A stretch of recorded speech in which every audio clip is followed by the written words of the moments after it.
about the unavailability and high prices of fertilizers, and to ensure the availability of fertilizers in the 2022 crop season. Thank you. Yes, Honorable Minister.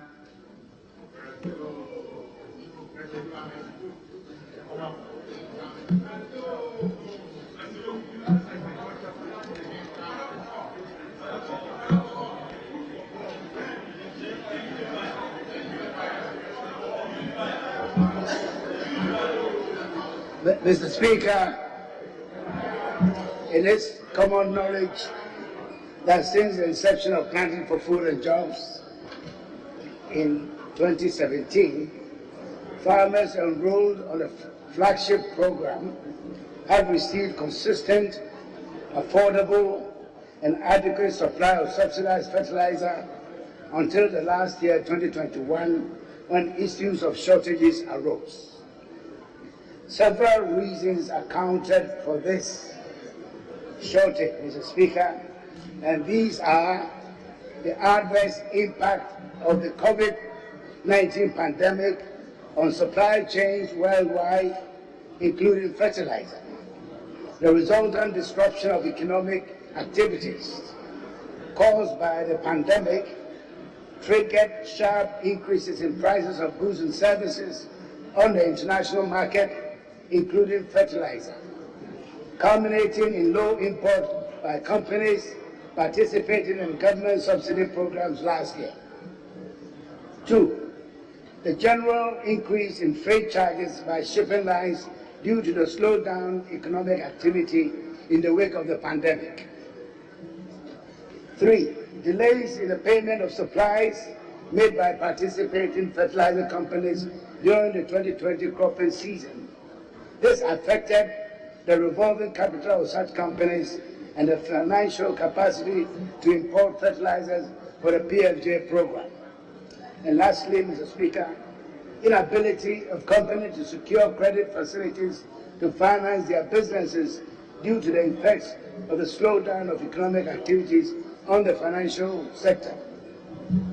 Mr. Speaker, notwithstanding these challenges, the Ministry worked tirelessly in collaboration with participating companies to ensure availability of the subsidized fertilizers to farmers, albeit not always in desired quantities. Largely, this has ensured that the production of food crops in the country has been stable without adverse impact on the nation's food security.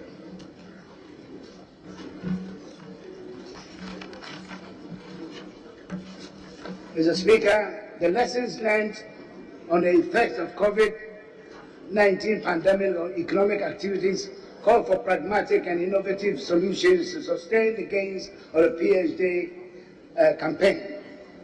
Even before the outbreak of the COVID-19 pandemic, government had taken major steps to ensure local production of fertilizer and the encouragement of farmers to gradually shift to organic fertilizer, which is locally available.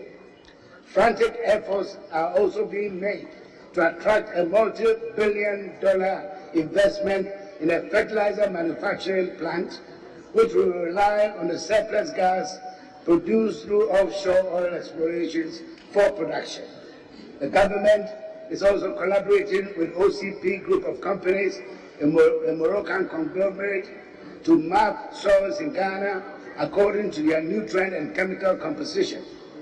This will enable the use of blended fertilizers specific to soil types, promote efficient use of fertilizers, and increase productivity.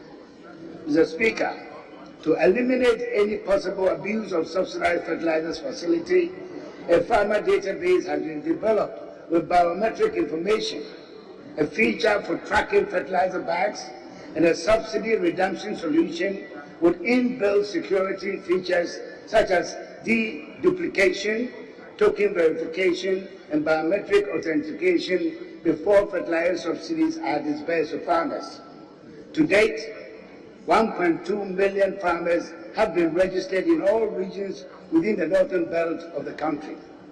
A total of 3 million farmers have also been targeted for registration in the southern region of the country as soon as practicable. The database will ensure proper targeting of fertilizer and seed subsidy beneficiaries and prevent smuggling. Thank you, Mr. Speaker. Yes, Honorable Lady, any supplementary question? Yes, Mr. Speaker. I'd like to ask the Minister if the Ministry has a specific plan of encouraging the use of organic fertilizer, promote and encourage the use of organic fertilizer. Thank you. Yes, Honorable Minister. Thank you, Mr. Speaker. The spike in fertilizer, global fertilizer prices in the last 18 months or so has shown us the urgency for ensuring that we cultivate the habit of applying organic fertilizer on our farms. We have laid out a program, Mr. Speaker, with our extension services to encourage farmers to do so. First of all, the advantage being on the health in terms of the environment is a much healthier product to use. It's much cheaper than the inorganic fertilizers that we are all used to. And then lastly, it encourages the use of byproducts like poultry, droppings and other such byproducts for maximum use on our farms. So yes, we have a program of promoting, and as you know, Mr. Speaker, farmers are very conservative in adopting to new methods. So we expect that in the next 2-3 years, we would have succeeded in convincing farmers that organic fertilizer will be a better option for them. Thank you. Any further supplementary? Oh, Mr. Speaker, I'm fine. Thank you. Yes, thank you so much. So, honorable members, you are entitled to supplementary questions. So, yes, I agree. Minority Leader, yes. Mr. Speaker, the Minister in his answer was talking about payment for fertilizer. He knows that fertilizer suppliers have not been paid. When will they be paid? Thank you. Yes, Honorable Minister.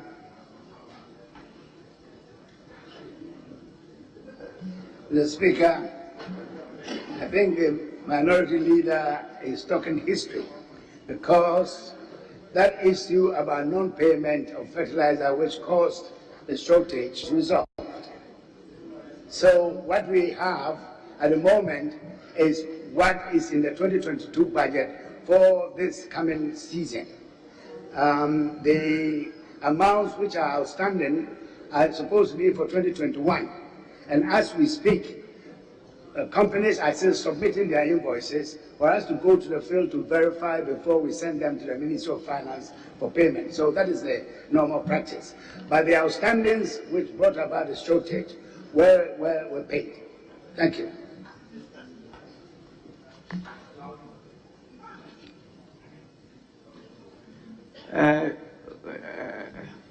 Because you are minority leader, if not, you are entitled to only one supplementary. Yes, yes, Honorable. I'm most grateful, Mr. Speaker. Mr. Speaker, is the Minister responsible for Agriculture assuring this House that the answer he has given is applicable to commercial farmers, and that commercial farmers will have access to fertilizers they require for their farms? Yes, Minister. Mr. Speaker, it is very clear. The subsidized fertilizers are meant for smallholders. The commercial farmers are supposed to go on the open market. Mr. Speaker, there are two markets for fertilizer in Ghana.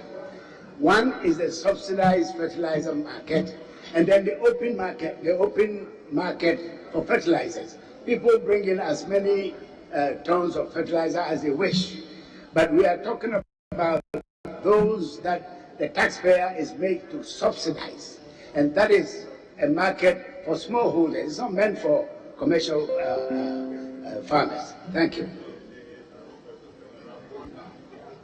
Yes. The last supplementary. Thank you very much, Right Honourable Speaker. Honourable Minister, you are reported to have answered a question in this House on the 5th of August, 2021. In your response, you stated that the Ministry of Finance had released an amount of money representing 44% of the total debt paid fertilizer suppliers. Can you confirm if the rest of the debt has now been paid? Well, I have nothing against him confirming, but he already alluded to that. But Minister, he wants a confirmation that you're not talking about the 44% release, but that now you are completely wiped off the debt owed fertilizer suppliers. Yes. So, Minister, you may do so.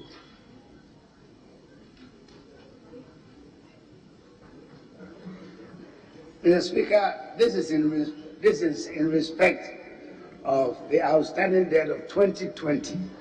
And as I had already mentioned, the 40% was the first tranche which was paid, which was settled, and subsequently the rest of it was settled for 2020. Thank you.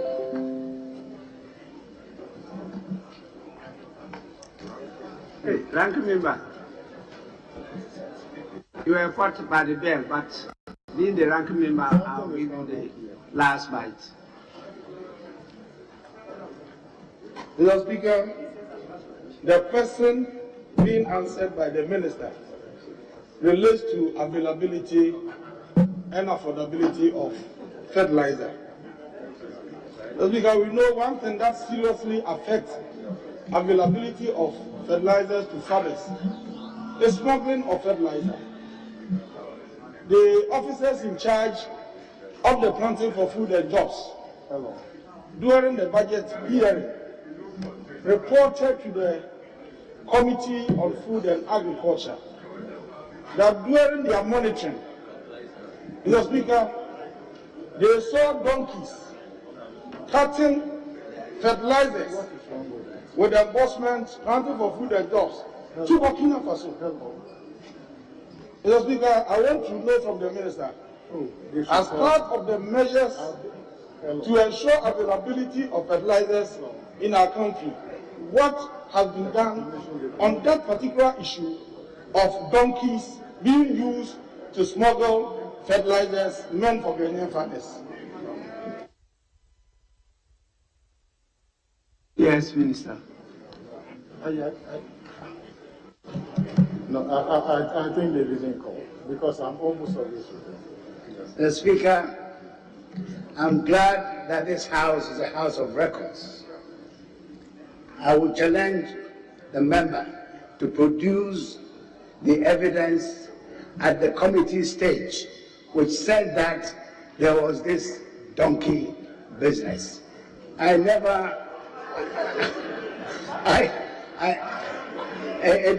That issue never came up at the committee stage. So if you can produce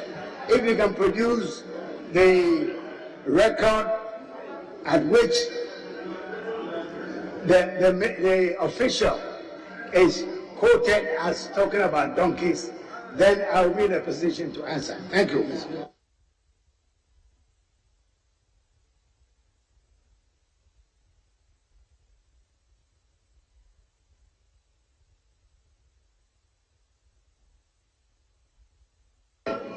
Honourable members, Order 67-1, particularly 1B, must be taken into consideration when asking supplementary questions. So the issue he has raised is an issue that needs to be verified and proven. And he started by saying that this house is a house of record, and he's happy about that. Whether the committee can produce that record, because the committee is also part of the house. Anytime you get that record, you are at liberty to come back to the house. Yes. Thank you, Mr. Speaker. Mr. Speaker, the Minister, in answering the question asked by Honorable Akando, made a distinction between commercial farming and non-commercial farming. Mr. Speaker, I will want the Minister to tell this House what the definition and the distinction is.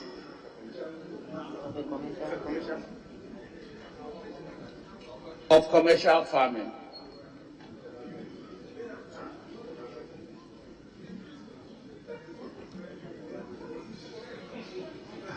If you have the answer readily available, you may provide it. If not, I think it should be a substantive question, not a supplementary, in view of the question on the order paper, where the focus is on fertilizer. But now you want a distinction between commercial farmers and non-commercial farmers, which will need some definition, including categories and other those. But if you have the answer available now, you may do so. If not, you are at liberty to go and get a comprehensive answer for him. That will not be an urgent question, because this one is an urgent question, and therefore you don't have the answer on the order paper. But if you ask a substantive, non-urgent question, we have the benefit of that comprehensive answer, which will be captured by our order paper. But Minister, if you have it, you may do so. Thank you, Mr. Speaker. It's a very simple answer. By definition, a smallholder farm is one not more than 5 acres. In other words, 2 hectares. And that's the basis on which we plan the demand for fertilizer for smallholders. Thank you. I would expect that there will be a certainty question on this matter, because the definition of commercial and small-scale farmers or non-commercial cannot only be limited to size of the farm or acreage. And so let's get it done. There are other things involved as to the value of investment, the cropping and the other type of inputs into farming. They must also be taken into consideration when we are looking at commercial and non-commercial farming. Yes, we have the next urgent question standing in the name of, let me be sure that, yes, the Honourable Member for Doma East, Honourable Paul Apreku Chum Berman, you may now ask your question. Thank you very much, Right Honourable Speaker. Right Honourable Speaker, I'm going to ask the Minister for Food and Agriculture what the ministry is doing to assist poultry farmers who have been severely affected by the recent outbreak of bird flu, and what measures are being put in place to prevent the reoccurrence of this adversity. Thank you, Honourable Speaker. Yes, Honourable Minister.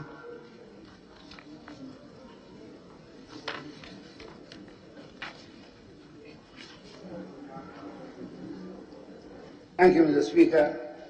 Mr. Speaker, only yesterday, 2 days, precisely Wednesday, the 26th of January 2022, I held a press conference to provide an update on measures being taken by this government to contain the spread of the highly pathogenic avian influenza, otherwise known as bird flu. The question of compensation payment to farmers severely hit by the HPAI was addressed during an earlier engagement with the media in October 2021. The purpose of the engagement was to announce the unprecedented intervention by this government to contain the spread of the HPAI, restores and empower the Veterinary Services Directorate to discharge its mandate effectively. Government considered the intervention an imperative given the strategic role of the VSD in the development of the poultry and livestock industry. Mr. Speaker, as an update, I wish to present a report on the regional breakdown on the spread of the disease in the country. Information available to me on record indicate that a total of 10 regions out of 16 have so far recorded cases of HPAI. In all, 703,966 bird mortalities have been recorded in the affected regions. Of the said number, 555,227 bears had to be destroyed as part of containment measures by the ministry. The remaining 143,406 deaths were as a result of HPI infections. Thus far, the number of farms affected in the country is 159. Mr. Speaker, the ministry's action plan approved by Cabinet to stem the spread of the disease and address the institutional weaknesses of the Veterinary Services Directorate, VSD, include the following activities: the recruitment of 1,100 veterinary professionals for deployment throughout the country. Financial clearance to that effect has already been secured to cover the recruitment of an initial 550 veterinary professionals. The remaining 550 will be engaged within a period of 2 years to strengthen the institutional human resource capacity of the VSD. This has been lacking well before the government of His Excellency Nana Addo Dankwa Akufo-Addo assumed office in 2017. Procurement of vehicles, motorbikes, chemicals, and other logistics has been approved by the government to revamp the VSD for enhanced operations manifested by effective surveillance, early detection, rapid response, and control of animal diseases.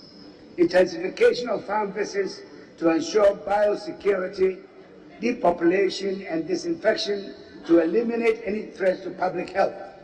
All these activities will be preceded by the rollout of a comprehensive sensitization program nationwide by the end of the first week of February 2022.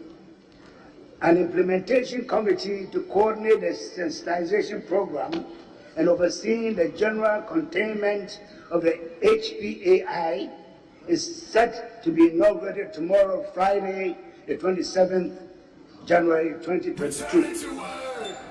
Mr. Speaker, let me reiterate that government has approved compensation payment to farmers affected by the HPAI as a component of the total approved budget of nearly 44 million Ghana cedis. At this stage, let me assure the House that the exercise will be carried out transparently to ensure justice for all. Finally, Mr. Speaker, to forestall the frequent recurrence of outbreaks of the HPAI and other transborder and animal diseases, government has finalized the Animal Health Bill for consideration of this Parliament. The passage of the bill will ensure effective regulation of livestock and poultry industry. The ministry, through the VSD, will be empowered to enforce management standards in all animal farms in the country. The introduction of a new legal framework will also vest authority in the VSD to certify all animal farms and also apply sanctions against recalcitrant farmers, such as closure of farms to serve as a deterrent to others. Mr. Speaker, if successfully implemented, these measures will go a long way to insulate the livestock and poultry industry from disease outbreaks and help build a robust and resilient animal sector. Thank you, Mr. Speaker. Yes, Honourable Member, any supplementary? And the second Deputy Speaker will be taking the chair. Thank you very much, Honourable Speaker. And I think it is exciting to hear the Minister, the good work they are doing on trying to tackle this issue. However, Honourable Speaker, I want to find out from the Minister for Outbreak. In 2015, there was a similar outbreak, and there was some compensation paid to some farmers. In my constituency, where my uncle, who is a farmer at Kobedia Supra, did not get such a compensation. Can the Minister assure this House that every farmer who is affected by this bird flu will get part of this compensation, especially the good people of Burma East? I thank you, Honourable Speaker. Yes, Honourable Minister.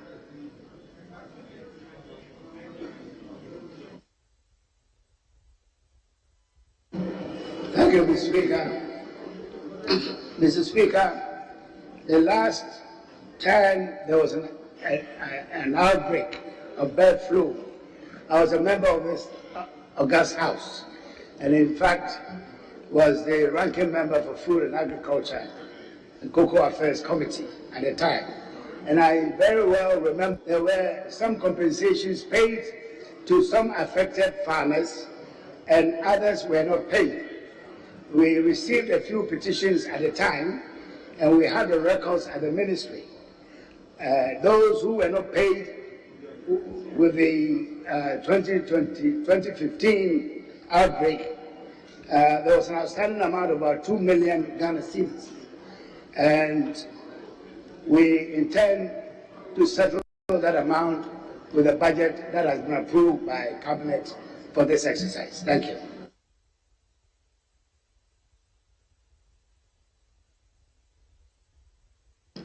Honourable Members, second Deputy Speaker to take the chair.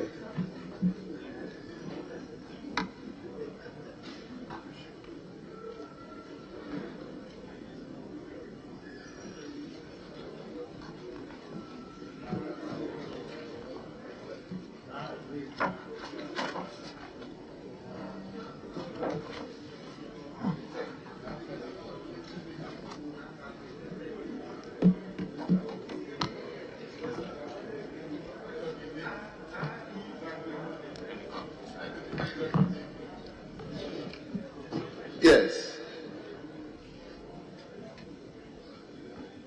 Yes, let's hear you. Thank you, Mr. Speaker. I want to find out from the Minister for Outbreak. Last year, when the outbreak occurred, I had the opportunity to listen to Dr. Patrick Abaka, who is the director for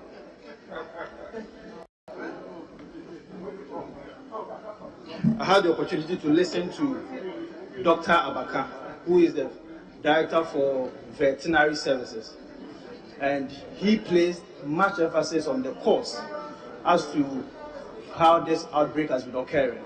And I remember he mentioning to the fact that the importation of poultry and poultry products is the cause for this outbreak. I want to find out from the Minister, what is the ministry doing so that, one, you will be able to secure the safety from source, and two, safety when it gets to Ghana. That is if the ban has been removed. Thank you.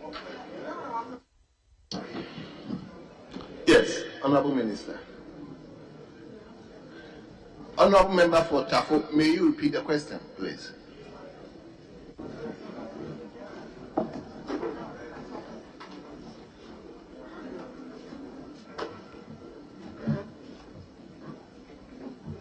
Minister, I want to find out, last year, when the outbreak occurred, I had the opportunity to listen to Dr. Abeka, who is the Director of Veterinary Services. He placed much emphasis on the cause of the outbreak, that there is a serious problem with respect to the poultry and poultry products that are imported into the country. So I am saying, what is the ministry doing, one, with respect to safety at source, and two, safety when poultry and poultry products also get to the country? Well, Minister.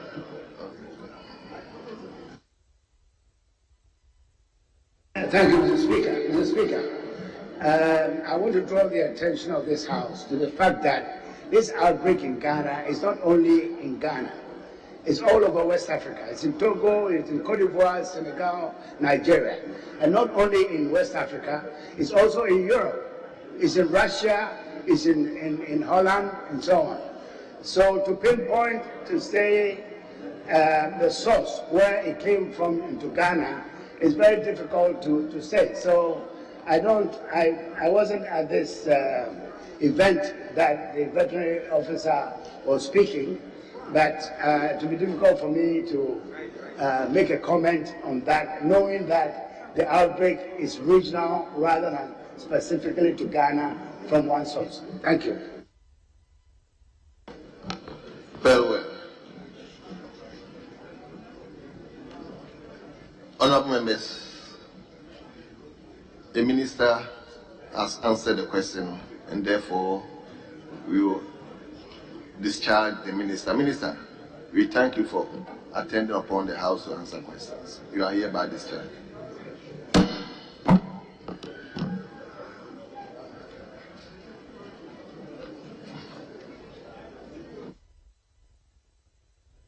Speaker, a statement was admitted by Right Honourable Speaker. I think a colleague on the other side is billed to make the statement. So, Speaker, if you may permit him to present his statement. Well, let me invite Honourable Member for New Biase, Honourable Adam Abdul Salam, to make a statement on accommodation crisis in our public universities. Honourable Member, the floor is yours now. Thank you, Mr. Speaker, for the opportunity to make a statement on the accommodation crisis in our public universities. Mr. Speaker, during the recess, a constituent whose daughter had gained admission to study at the University of Ghana requested that I help her daughter secure accommodation after they had been unsuccessful in their online application. Mr. Speaker, I wondered why they should take the Member of Parliament, the intervention of a Member of Parliament, to find a place for a prospective student. Nonetheless, I offered to help.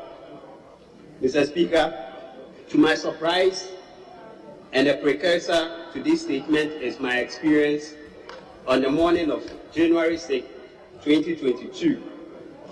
On that day, I visited the campus of the University of Ghana together with a student and her father, who had traveled all the way from New Biase to begin their search for accommodation on campus. Mr. Speaker, all attempts at meeting the traditional hall authorities to put forward our request were unsuccessful. Mr. Speaker, it took us over 6 hours of waiting for a manager of one of the hostel facilities on campus to finally find a slot for my constituent.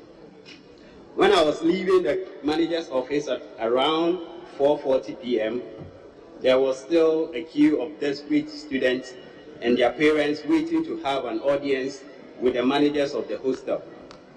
Mr. Speaker, as I stepped out in the hallway, one parent who had accompanied her child from Kumasi in search of accommodation approached me and said, and I quote, "Gentlemen, I don't know why, but something just told me to speak to you.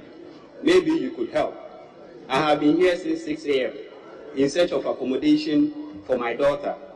I have waited to see the manager, but they keep saying he's busy. Please help me, as I don't know what to do now," unquote. She stated as she shed tears. Mr. Speaker, whilst I was trying to console the frustrated parent, another parent came up to me and lamented, "I gained admission here in 1998. I had challenges with finding accommodation for myself on campus. 24 years on, my son is still facing similar problems. What kind of a system are we running in this country?" she asked. Mr. Speaker, I continue to stay in touch with these parents and their wards, and it took more than 1 week for them to secure accommodation. Mr. Speaker, I'm sure there are many depressing stories of how students struggle to find accommodation in our various public universities in the country. Mr. Speaker, the current arrangement in some of our public universities are that after paying tuition, students are required to apply and secure accommodation online. Mr. Speaker, this arrangement does not often work for many students, especially those in rural areas.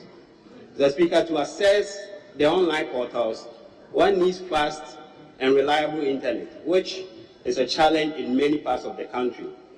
Even for those in our urban areas, the reports are that rooms are usually unavailable by the time students get the notification to log on to the portals.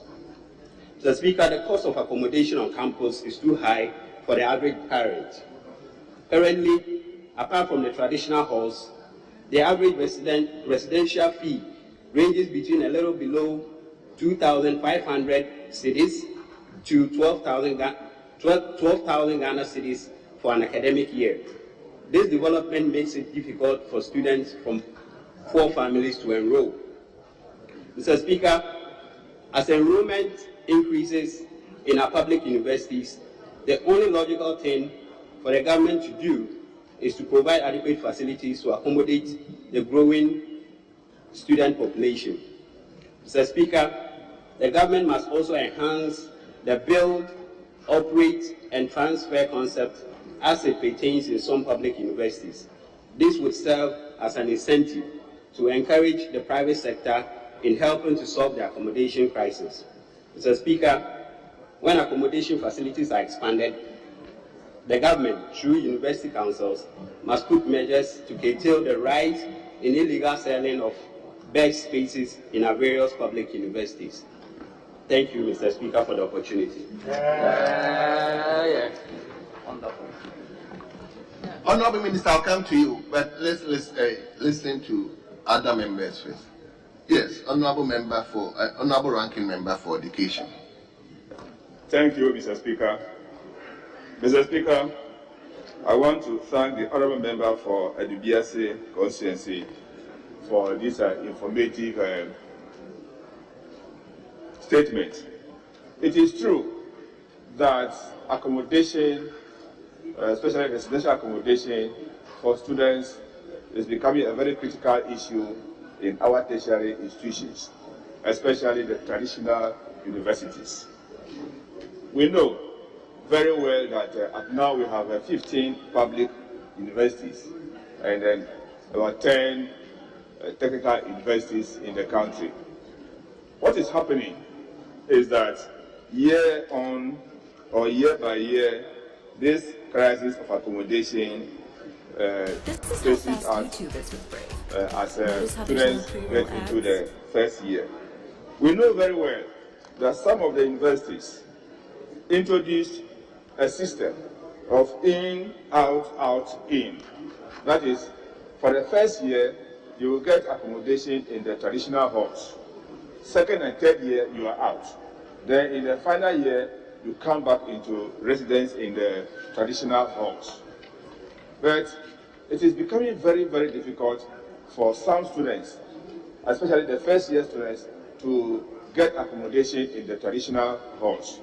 I know a member of Parliament here this year who had it very difficult to even get places for his 2 wards at the University of Ghana. And these are first year students who, by the arrangement of the university itself, should give them accommodation. Mr. Speaker, the challenge we are having is that we are not being progressive enough to make sure that every year, at least the public universities put up or expand the existing accommodation for students. The universities have given that role to private individuals who put up hostels and charge students exorbitant fees. That is unacceptable.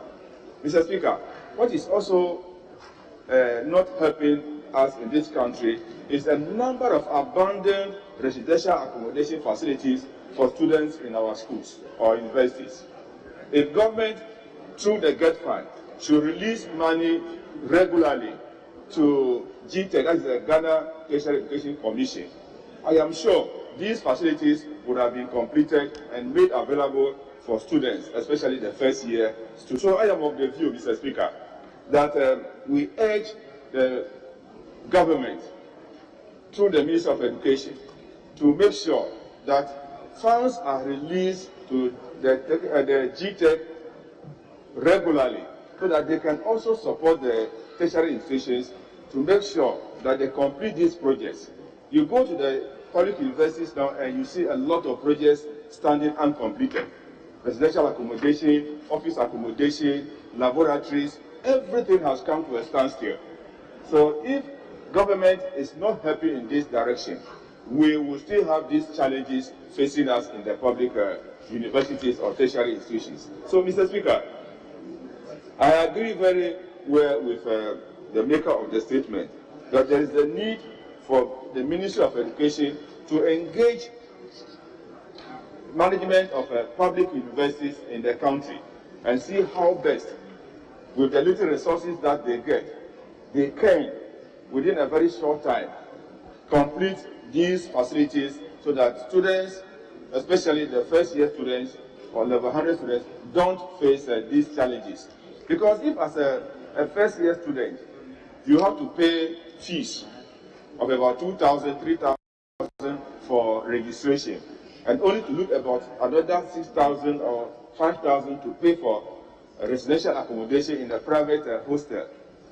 In fact, it will prevent a lot of people from accessing tertiary education.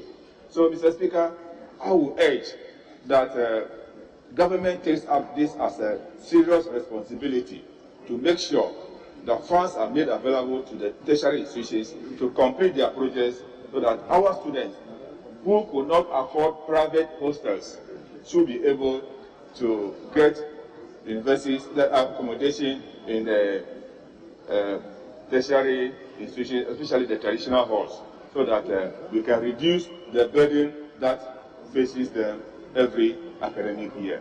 Thank you, Mr. Speaker.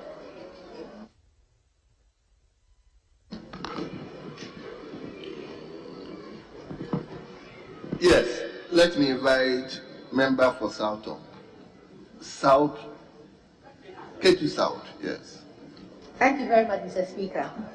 I rise to applaud my colleague for this timely statement, especially because in the 1 year that I've been blessed to be the Member of Parliament for K2 South, I've had many new students complain to me about accommodation. Additionally, many from the previous year who sought to abandon their courses because they couldn't afford accommodation is very high in my constituency. I recall that sometime in the 2000s, we had the in, out, in policy. Between then and now, it will be useful to hear what we have done to address that deficit that we have in the accommodation of students. We cannot seek to want to improve on education, allow students who have sometimes very poor grades sail through the senior high school, only for them to have a difficulty of continuing their education, mainly because we have failed them in providing for accommodation. It is possible for us as a country to decide that to make it possible for the people in the rural communities who want to break the cycle of poverty through education, to have it easy and to provide accommodation. One of the ways in which I think we can address this is to give some incentives for the association that builds for so-called middle class. If we can assist them to build more, I am sure that we'll be able to absorb some of these students so they can indeed acquire the education that they need to break the cycle of poverty. We must stop the lip service. We must put our money where our mouths are. We must ensure that we take the steps that really do address the needs of these students. Mr. Speaker, I thank you for the opportunity.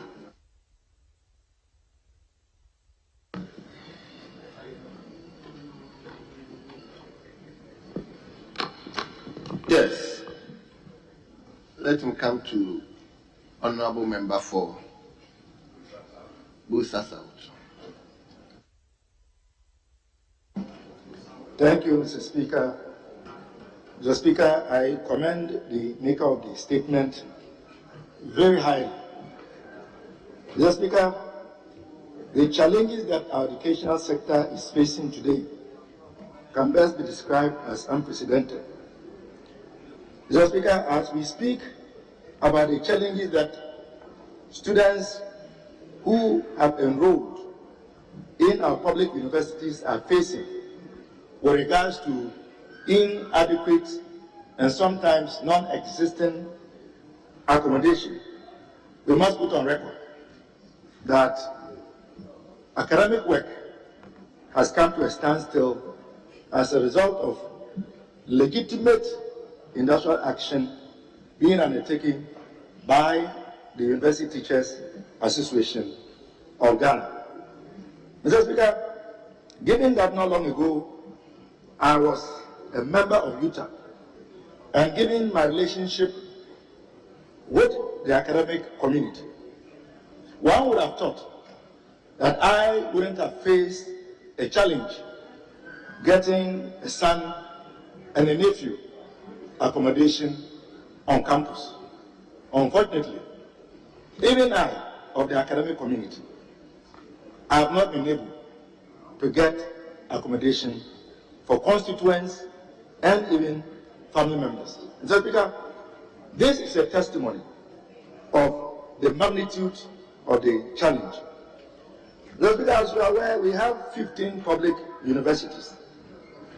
And according to documentation from DITA, which is the Ghana Tertiary Education Committee, as at 2020-2021, we had 332,786 students enrolling in our public universities. So, Speaker, this is a 5% increase as far as the student population is concerned. Mr. Speaker, it is interesting to note that during the budget estimates and the budget presentations made by various sectors, GTEC, in appearing before our committee, noted key issues challenging teaching and learning at the universities. 1, slow expansion of academic infrastructure. 2, increasing student-teacher ratio, threatening quality of education service delivery. 3, recruitment and replacement of staff not keeping pace with enrollment. Mr. Speaker, just last year, when we looked at the estimates and wrote our report and presented it to your good self, it was very clear that the funding for tertiary education clearly did not make enough provision for capital expenditure. In this 2022 budget, the total amount allocated for CAPEX was 866,179,923. Clearly, the student population is increasing. The second cohort of this pre-senior school program has now entered the university, and yet we are not keeping pace in the expansion of academic and residential facilities. This is why we are where we are. And these are some of the reasons. These are some of the reasons that members of Utah have stated since they have to start making preparation at the tertiary level for obvious reasons. The students that have increased in numbers at the secondary level were eventually going to go to the tertiary level. That has not happened. So this conundrum, this situation, although not new, has been exacerbated as a result of poor planning. So, Mr. Speaker, I would want to recommend that we consider other options, build and operate and transfer. We can look at the private sector and bring them in. There are various models that we can adopt to try and resolve this problem. Because there are many students who are not being able to take up their places at the universities, not because they don't have the competence or they have not passed, because they have parents who cannot pay 2,000, 3,000 Ghana cedis per semester. Thank you, Mr. Speaker, for indulging me. Yes, let me invite Honourable Member for Manson Quanta.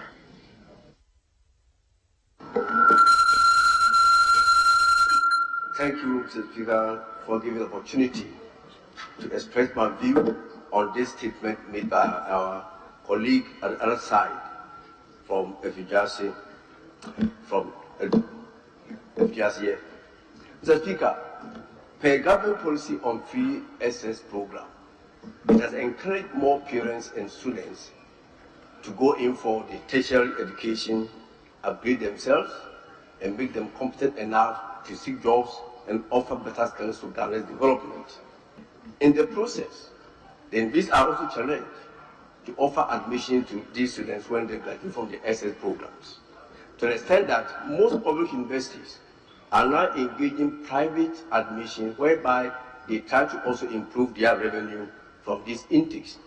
However, if you look at the private engagement, no provisions are made that will attract this private engagement, but they also rely on the public universities facilities to engage these private students, which means that at the onset, you can see for yourself that the shortage of facilities to engage these students for academic work will be at a serious challenge. Mr. Speaker, based on these limitations, it will be proper for the public universities to adapt a proper planning and budgeting, whereby the admissions intake and available space for this admission should match with the facilities and accommodation that they have. And if there's any differences or limitations, there should be proper planning which will ensure that they make good use of their limited resources to engage students to do their academic work. Suggestion should be that the universities should, through the differences that they get from matching their admission vacancies to the facility they have, to engage private sector, as suggested by other colleagues, to ensure that they universities provide parcels of land and go into partnership to provide more of these facilities to help our students go into the academic work at the tertiary institution. Secondly, it will also be advisable for the university to use part of their IGF, that is the Intelligent General Fund, to set aside a good portion to help the building of these facilities to accommodate these students in pursuing their academic work. Furthermore, it will be necessary for the universities to engage other stakeholders, including the government, to plan ahead of time. Say every year, when they are going to make the admissions, they should know the available space that they have in terms of facilities to match the admission intake. And at the same time, they should have a plan ahead of time for, let's say, 4 years of their admission requirements and availability, and then plan ahead of time. So based on this, before they admit students, they know the limitations and the time that they have, and plan towards that, engaging the private sector, engaging the government, and making sure that whatever they make in their IGF, they make provision to help the students who are coming in to have the comfort and then prepare themselves very well to acquire the tertiary education that they require. I'm very grateful to you, Honorable Speaker, and to members who also put in discipline. I'm very grateful. Thank you, Mr. Speaker. Yes. Honorable Kijuto, then I come to you. I'm most grateful, Mr. Speaker, for the opportunity to contribute to this very important statement, which has been very eloquently delivered by my honorable colleague. Mr. Speaker, this is a challenge that is clearly self-inflicted. We should have had a foresight to prevent this from happening. As we speak, our students who have done all this nation expects of them, to study hard, to pass their exams, and to meet the entry requirements into these universities. They have done their part.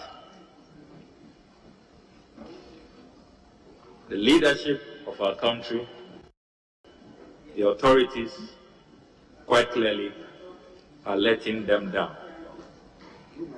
Mr. Speaker, it is heart-wrenching as members of Parliament to receive distress calls from our constituents about how stranded they are, having gained admission into public universities, often, Mr. Speaker, arriving in those communities for the first time in their lives. Somebody has carried out all his pre-tertiary education in North Tongue, for example, from pre-basic, basic, junior high, senior high, and arrives at KNUST for the first time in his or her life. Typically, a teenager or a 20-year-old, and is a right. And this is not how rights should be made available to our students. Mr. Speaker, as you go through the history of higher education, since the first public university was established in 1948, we see all the amenities, we see the provisions that were made, where students were sleeping one in a room, students were fed 3 square meals, there were time for dining, and they learned the etiquette of using cutlery and all of that. These days, Mr. Speaker, dining is no more. No provision of breakfast, lunch, and dinner. Dining halls have become reading rooms. Some have been converted to crowded dormitories. Some rented to churches for revival services. Over the years, it will appear we have let the younger generation down, and this cannot continue. I recall, Mr. Speaker, that when we were at the Ministry of Education and had meetings with the National Council for Tertiary Education, as it was known then, we all agreed that as for first years, once you get your admission, it should be an in, out, out, in policy. If it's acute, it can be in, out, out, out. But as for first year, they are vulnerable. They are probably arriving in the region. Say you attended school in Accra all your life. Then you gain admission to UBS in Tamale or Navrombo for the first time.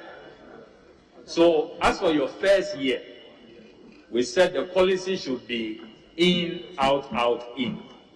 Because final years, you need to also be supported to finish adequately.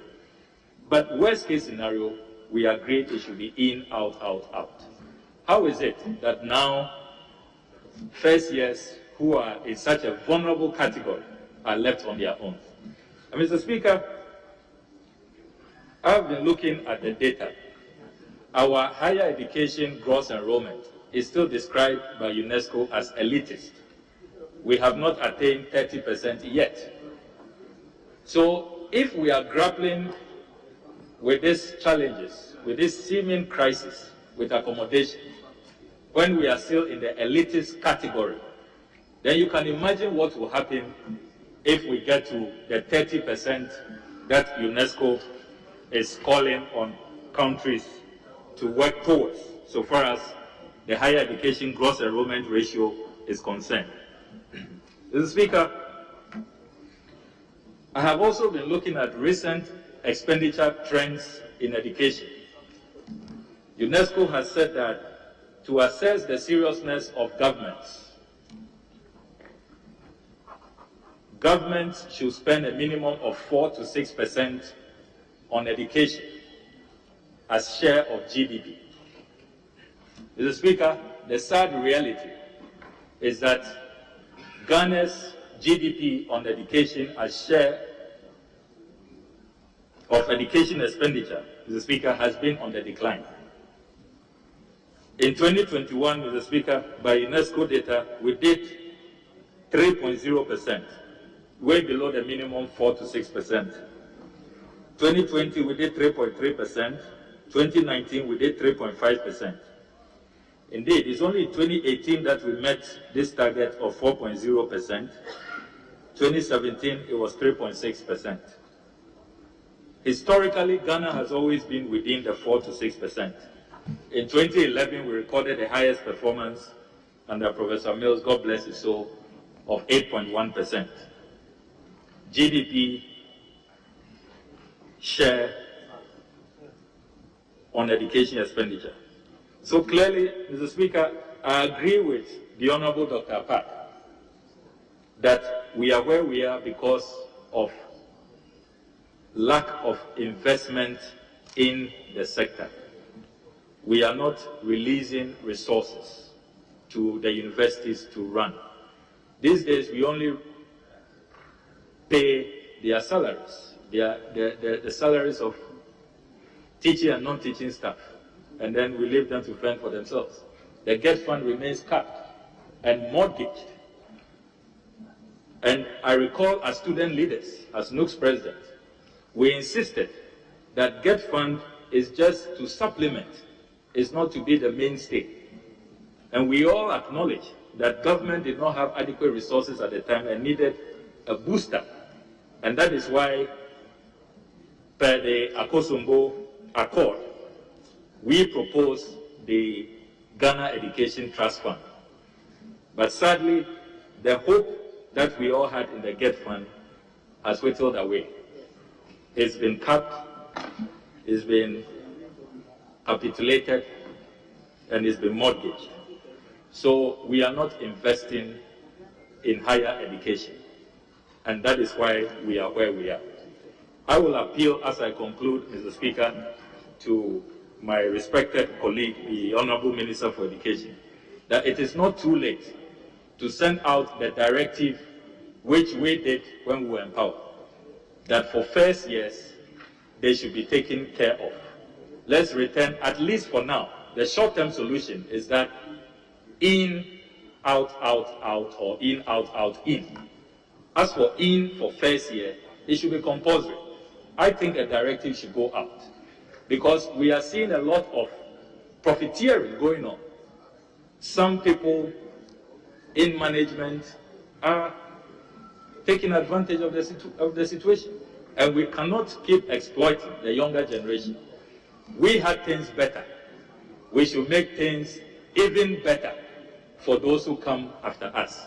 Sadly, in this country, we inherit good and we leave the place worse off for those coming after us. No country can develop that way.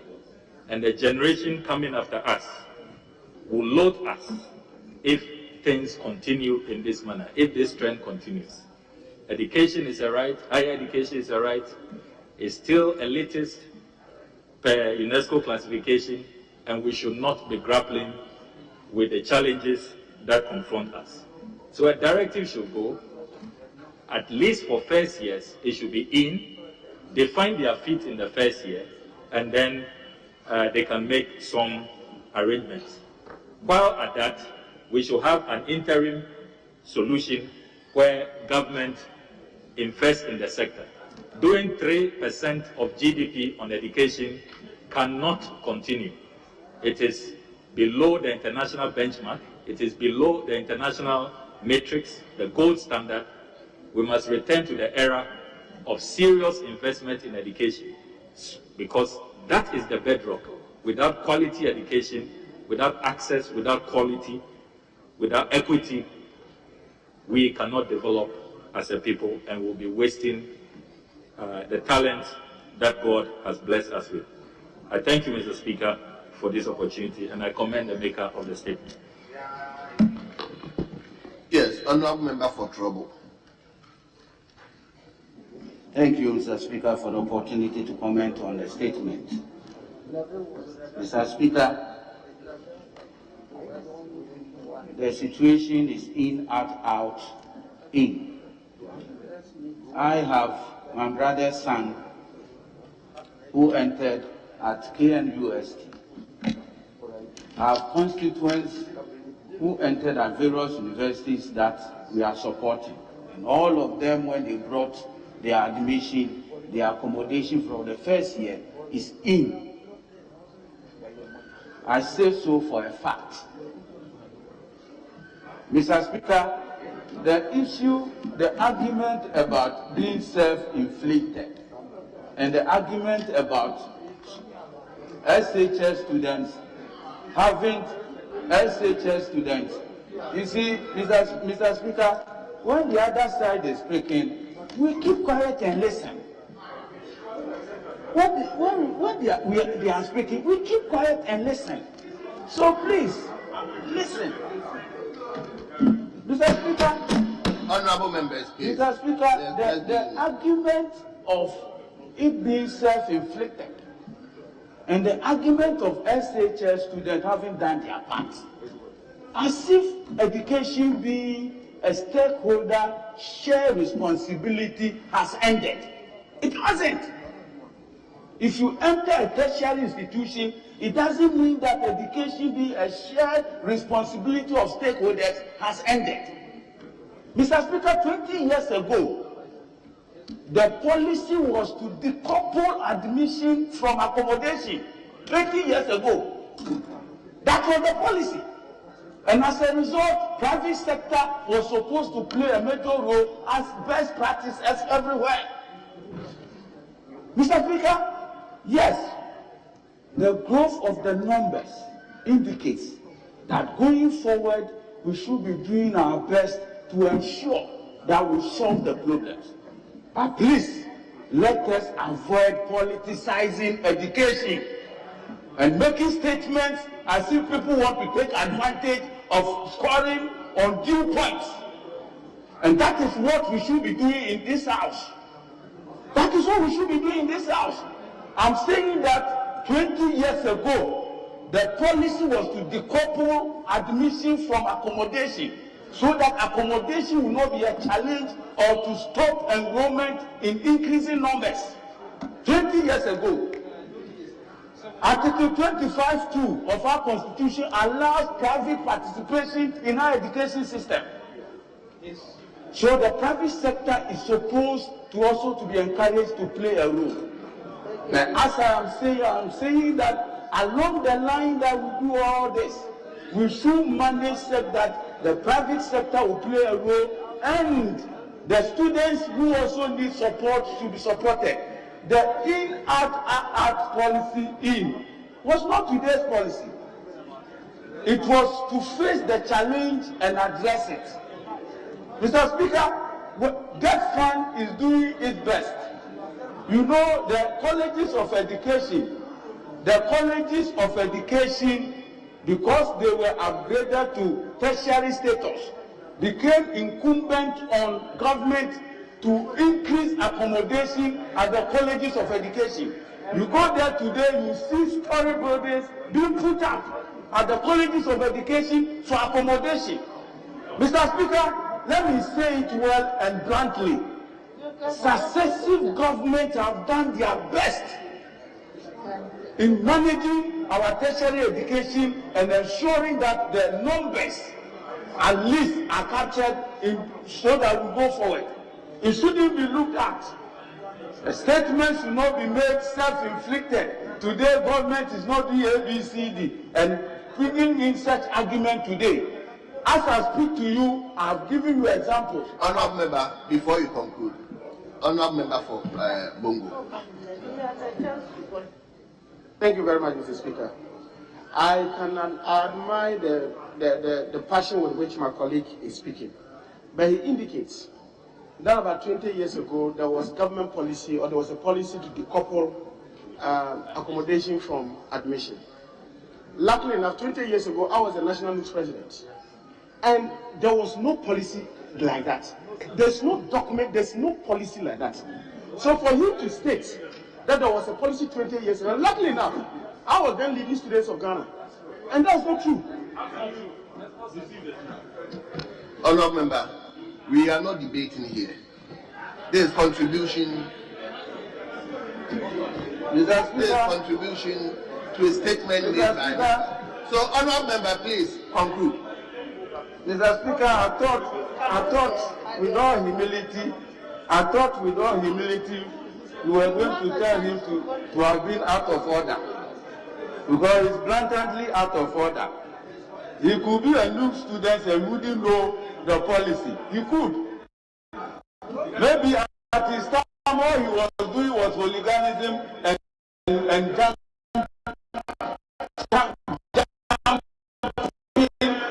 following students and being hooligan.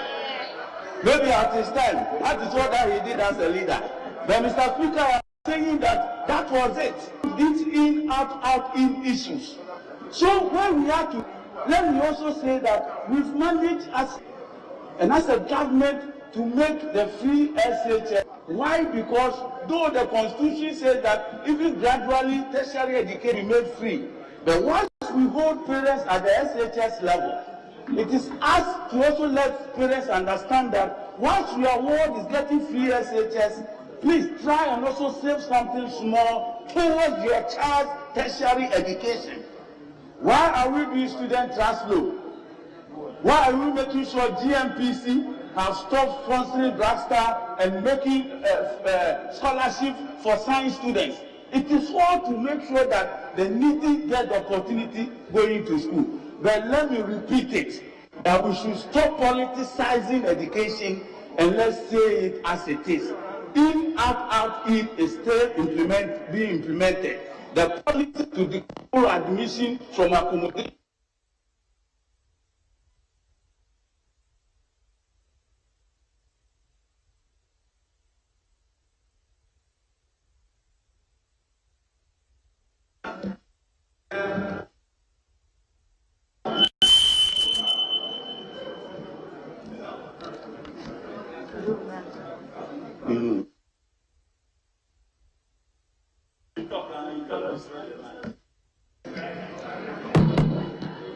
Yes. Honourable member, have you concluded?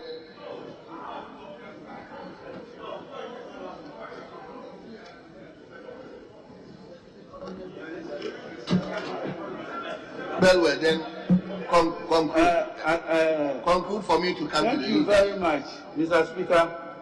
Those who didn't want me to conclude, I will conclude. In conclusion, Mr. Speaker, I am saying that was the policy. And as a result, we should all look at the issues, work together, and ensure that tertiary education continues to benefit our people. And as much as the number increases, let's encourage the system and ensure that accommodation issues is looked at. But we cannot decouple private sector from playing a role, and whatever has to be done, we'll have to do it. And let's stop politicizing education for just winning political points. Thank you for the opportunity. Very well. Let me come to leadership. You may yield to, if you wish.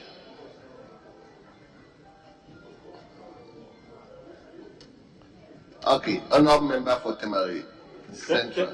Thank you, Mr. Speaker, and thank you, leader, for yielding that opportunity to me to contribute. But before I make any statement, it ought to be stated, and stated in an unequivocal terms, that there has never been a policy, and at the time in reference, there was no such policy, and there has never been a policy. Mr. Speaker, it is interesting to note that at this side, we can boast of about 5 former student leaders of this country.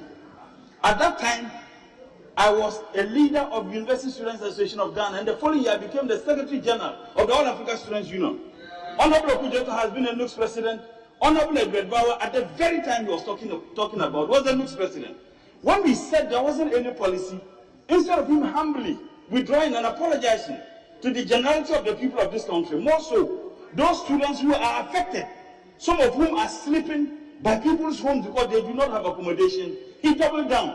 This house is a house of record, and let it be captured that there has never been any policy like that. And if there is any, I challenge my honorable friend to share me with any document that is suggestive that there was a policy like that. The interesting aspect of it is that the very people who are affected are the people who are from poor homes. The very people who are affected are those who are from far places. Mr. Speaker, when I went to University of Ghana in 1999-2000 academic year, 1990, by then I had finished teacher training college. We were in primary school. At the time when we were student leaders in 2000, you were in JSS1. When I went to the university at the time, Mr. Speaker, people had the opportunity to choose their halls. Today, there are halls that are full, there are private hostels in our campuses, and every single member of parliament here, perhaps except few, who wouldn't have had calls from their constituents asking them to pay for exorbitant fees for their constituents to be accommodated. I had the opportunity to have gone to University of Ghana campus myself to see how best I can help people to get accommodation.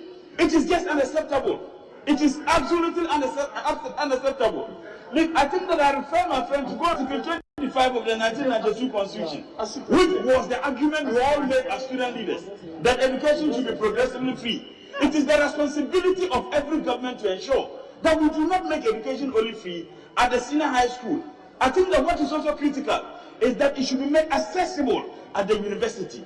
What benefit will it be to this state when I have free education at SHS, yet I cannot proceed because I do not have money to pay fees? I cannot proceed because I do not have accommodation. Imagine a student who is coming from my village in Zhang. That student knows no one in Accra. Then the student comes here, no accommodation for such a student. Psychologically, he or she wouldn't have the mental stability to study. Such a person, no matter how brilliant he or she is, will not be able to study very well because accommodation is quite known to the success of every student in any tertiary institution. I think that we need to look at it holistically. I agree with him that we must not politicize this, but I urge him to just take a walk.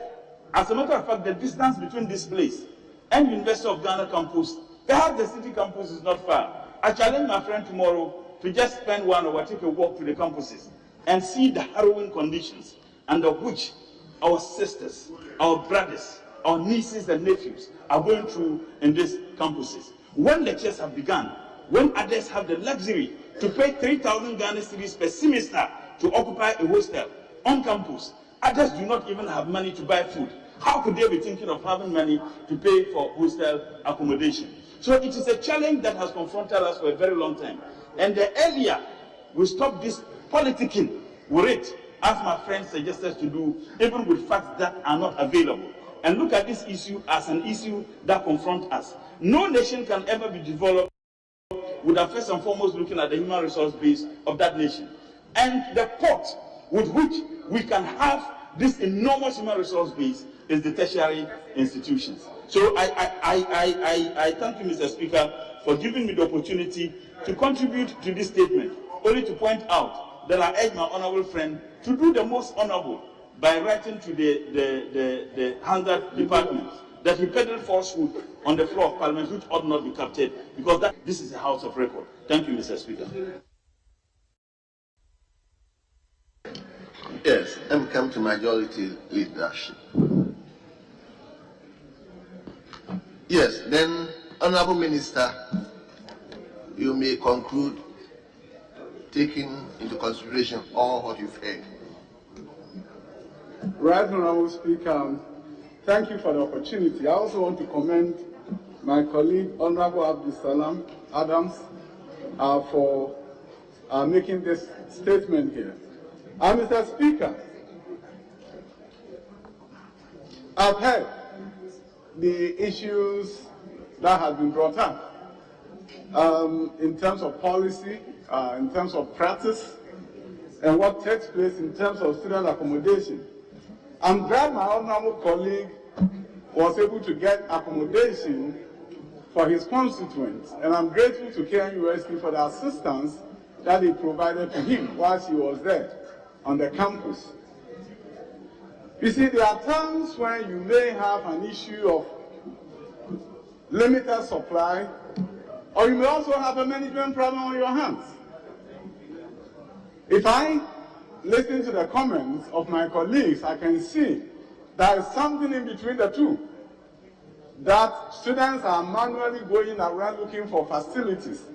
Whereas if the system was built up in such a way that you can select online before you get there to make sure accommodation was provided, we'll eliminate some of these problems. So I work with the universities to look at the best way forward in terms of ensuring that we have a proper management system in place so that students have to go to campus on the first day of school opening to look for spaces manually. The good news is that having heard of any students who could not attend KNUST or any other university for that matter because there was no accommodation, but I also understand the frustration of parents if they have to go there and physically be present before they can find accommodation for their wards. My honorable colleague referred to the fact that this challenge has been there for 24 years. The challenge that we confront today must end. And I had various suggestions, the other things that the ministry is doing, promoting, build, operate, and transfer, as was suggested by my honorable colleagues.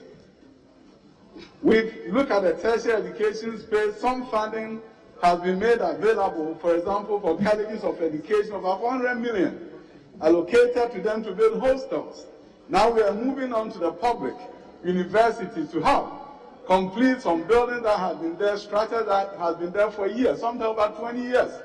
We are looking at ways where we can complement the efforts of the private sector, sometimes through credit enhancement, through support from GET Fund, so that these facilities will be completed to remove the challenges our parents may go through and our young ones and our wards may go through during the first week of opening of school. I want to take this opportunity on the floor of this Parliament to congratulate and to thank universities like UPSA for the innovative manner with which they'll be able to handle the accommodation challenges, building residential halls through their own IGF.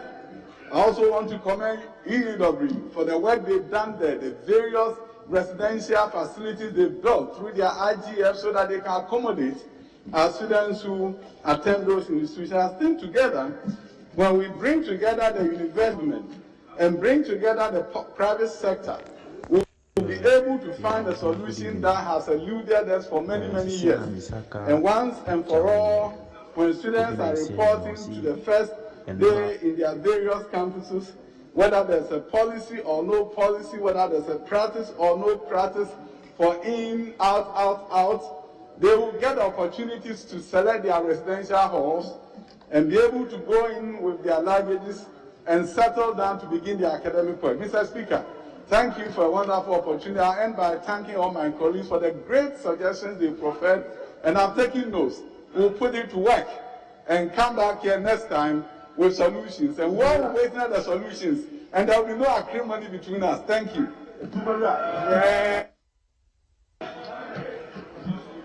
Yes, honourable member, we've come to the conclusion of statement,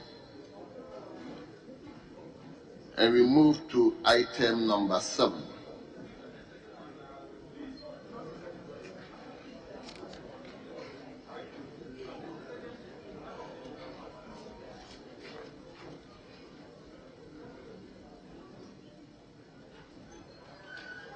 What's waiting for tomorrow? What's the date? Tomorrow. Tomorrow.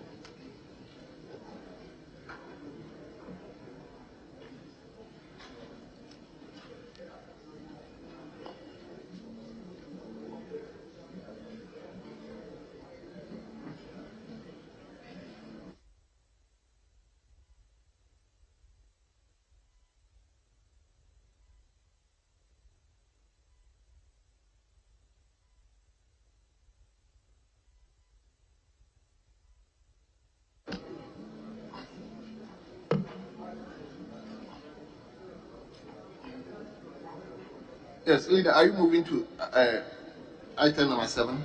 Yes, Mr. Speaker, we'll do just 7A. Item 7A.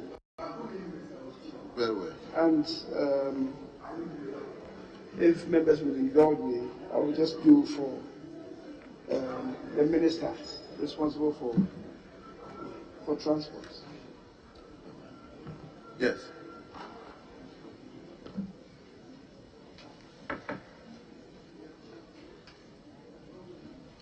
Mr. Speaker, there is no objection, but leaders should make sure that his ministers are here to read the papers. So, which minister education, or you do it yourself? Mr. Speaker, does he understand what is that? 7A. Do you know cabotage? And you want to lay a paper on cabotage for Minister for Transport. Do you carry containers? I know you carry engines in Swami, not ships. Thank you, sir. Yes. Ghana Shipping Carriage of Containers Regulations 2021. Honourable members, the regulation has been duly presented. It will refer to the Committee on Subsidiary Legislation for consideration and report.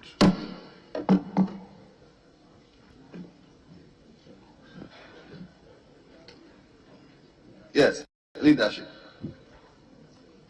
Speaker, I believe we can't take an adjournment now, except to remind members that the directive by the Speaker that members submit to the booster is not being followed to a letter by members, unfortunately.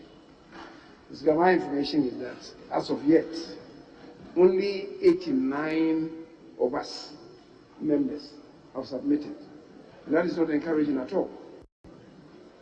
The people administering the vaccine would believe they were supposed to leave today. We are pleading with them to extend their stay by 1 day. That is up to tomorrow. And if we don't submit ourselves by close of day tomorrow, Speaker, it will be difficult to really enforce what the Speaker alluded to, that members may not be permitted to enter the presence of Parliament without showing any indication that they have had the 2 vaccines, the AstraZeneca that we submitted ourselves to, plus this booster. Members should resolve to protect themselves and also protect the rest of us. So, Mr. Speaker, my plea is that members should submit themselves. 89 out of 275 is not encouraging at all. Mr. Speaker, my information is also that the staff, I don't have the relevant numbers, but the staff as well we have less than 1/2 of them who have submitted themselves. And so, Mr. Speaker, let the staff also submit themselves, plus the media personnel who are also. Information reaching me is that you have also not all submitted. And you talk about players not So please, you are part of it. You are part of the family. So those of you up there, please submit yourself so that all of us will be covered come the end of tomorrow. Mr. Speaker, thank you very much.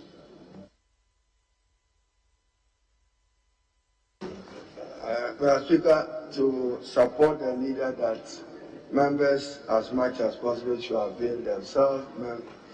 The parliamentary service workers who are supporting the clerk as much as possible, they can engage themselves. But to ask that there should be extension of it. If the numbers are low, they should be willing to do a day or two more. But to say that tomorrow is cut-off date, that may be problematic. But we will be encouraged to go in for the booster. Mr. Speaker, I think now we should adjourn for tomorrow.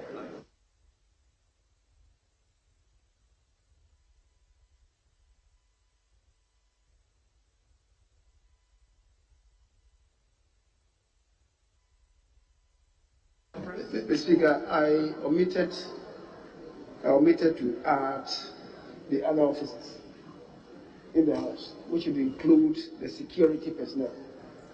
They are also entitled to the administration of the booster. They should also submit themselves. Thank you very much.